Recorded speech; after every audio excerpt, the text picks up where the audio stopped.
All right. Shalom, shalom. Call Haloyim Yahweh Ba'ashem Yahweh Shai Ba'ashem Recha Kodash Shan Yikabad Akadwala Requab Zaquanim Nawa Ba'ashalayakim Nawa. That is, double honors to our apostles and elders of Great Millstone, and Shalom Wabaraktum Labakarium Shalayasharala. And that's peace and blessings to the elect of Israel. And as always, may a double portion of the Holy Spirit be put upon all the brothers that are still offering your bodies as a living sacrifice, pushing out this word in truth and in sincerity. So really quickly, I just wanted to make a video concerning, it's probably going to be entitled something along the lines of keep in mind or remember the time that we're living in. And of course, this has been deemed by the elder Apostle Tahar the year of hastening the return of Yahweh Shai. And with that being said, I just want to make this video because, of course, we still have to live every single day, and we're taking this thing basically day by day. The scriptures talk about asking the Lord basically for our daily bread. So really just what's necessary. And of course, that prayer is talking about, your food and everything. But even when it comes to clothes and so on and so forth, anything you can think about, I mean, we basically just ask the Lord for the necessities, what's necessary to live and sustain ourselves physically in this world that is, so that we can keep doing the Lord's will and keep being profitable in this ministry. But you have other ideas like businesses and so on and so forth, even just small things that you may want to do, like take a little vacation and, I don't know, go down to Miami, go to the beach, whatever. Just wanted to make a video concerning keeping in mind the time and season that we're living in, because of course these decisions that we're making need to be made with some kind of spirituality mixed in. And so basically we have to keep in mind the proper perspective, and that proper perspective is going to come with understanding the times that we're in, because not everything is profitable for you, and maybe some things you may just not have to do. You may have to put it off because we're not in the right season and time for that. So this is the book of Ecclesiastes chapter 3 verse 1. I'm going to start here. To everything there is a season, and a time to every purpose under the heaven. And things that you like, your purpose is basically going into your desires, what you want to get done. Verse 2 says, a time to be born and a time to die, a time to plant and a time to pluck up that which is planted, a time to kill and a time to heal, a time to break down and a time to build up.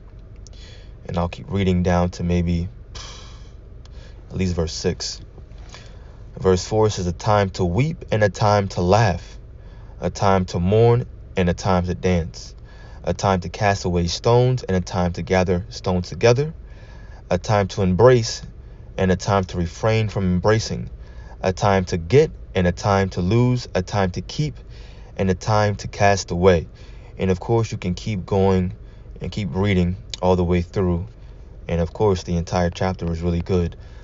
But point being that basically, just because you have a specific purpose or desire, basically just something that you want to get done, it does not mean that it is a proper time to do so, especially because of the times that we're living in right now.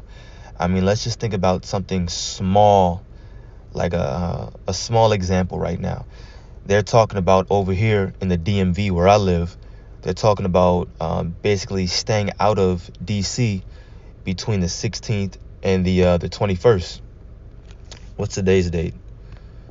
Today's the 17th. So as of yesterday, the 16th. And of course, we hit camp. We hit camp yesterday, Saturday.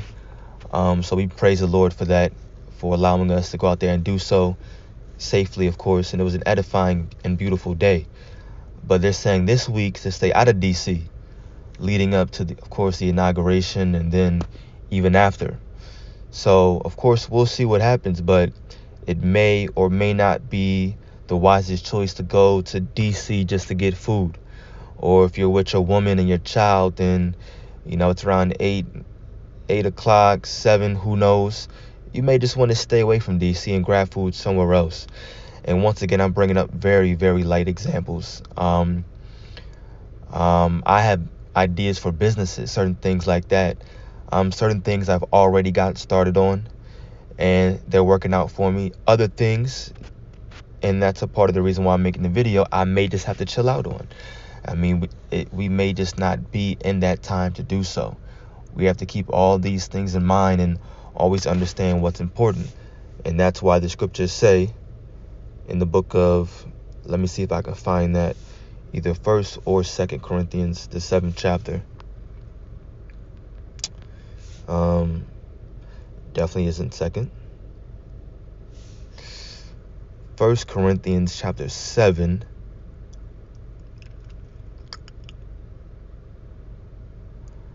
Oh, okay. I kind of got it highlighted. Yeah. Man, I thought there was a different verse. But this is good. Okay, what's highlighted? That's good. Verse 29. 1 Corinthians 7, verse 29. But this I say, brethren, the time is short.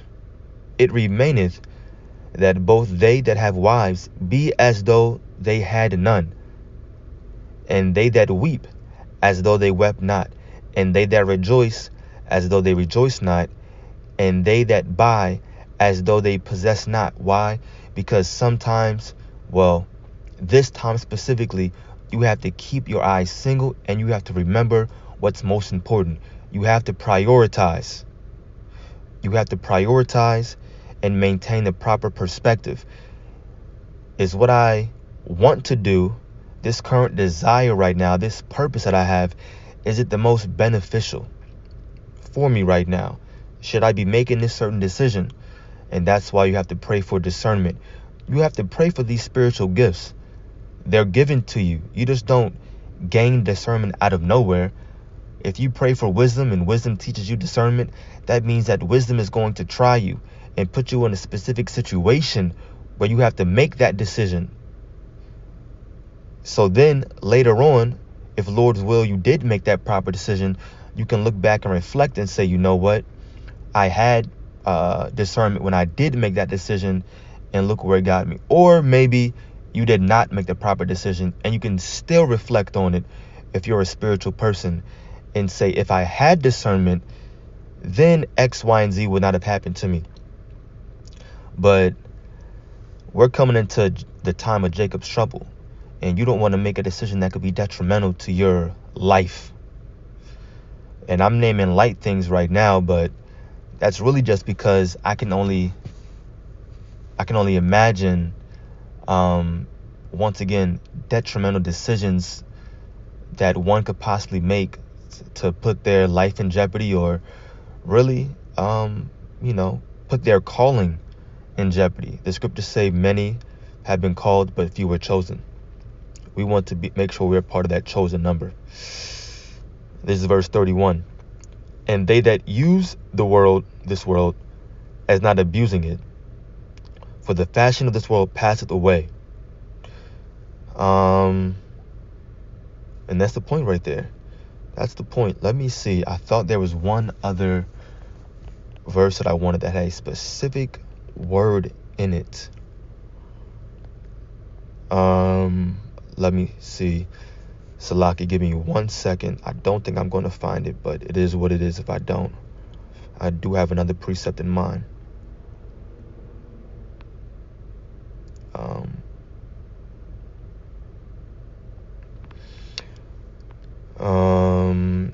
Circumcised, circumcision, art thou being servant, what is called the Lord.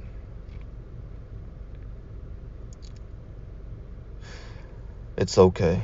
I can't find it. Or maybe this is what I was thinking of. Maybe that is the precept. Without distraction, nevertheless, stand steadfast.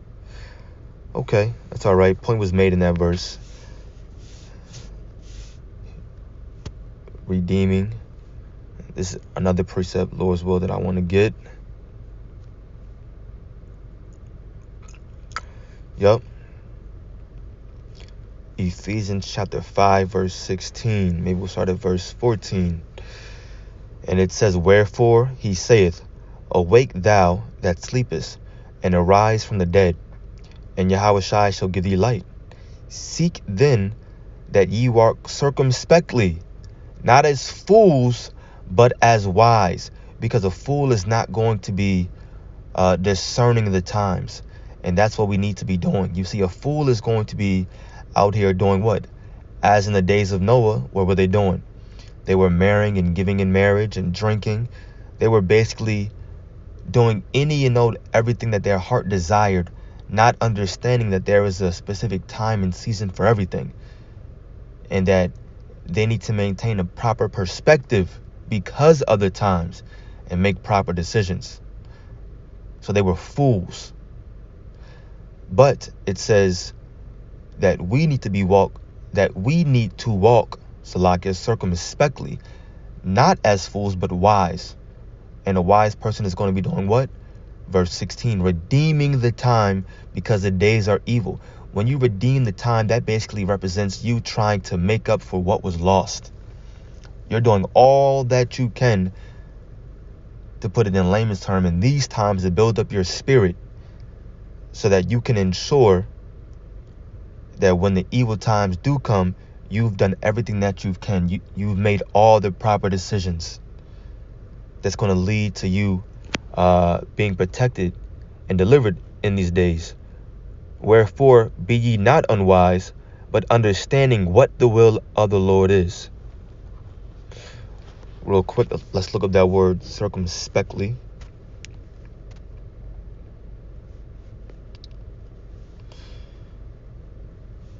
Circumspectly in the Greek is akribos. Turn that back off, no calls. Akribos in the Greek, it says exactly, accurately, or diligently, perfectly. Down here in the KJV, what does the Strong's say? Same words, exactly, circumspectly, diligently, perfect. And when something is perfect, then it's basically whole, it's sound. So what does it mean to be walking circumspectly? That means you're constantly watching your surroundings. You understand the time and season that we're living in, and you're making proper spiritual decisions. One decision could lead you down the wrong hole, and that could be your life. Remember, we're in the business of the saving of souls. So let me think. Any more precepts that came to mind? Man, I wish I had the other one, but it's not coming to me through the spirit, so it's all good. It's not necessary. I do pray, and I hope that the elect were edified. That's going to be it for now. I want to give all glory, praise, and honor to Yahweh Ba'ashem Yahushai, Ba'ashem Echad that belongs to our apostles and elders of Great Millstone. Peace and blessings to the elect. Shalom.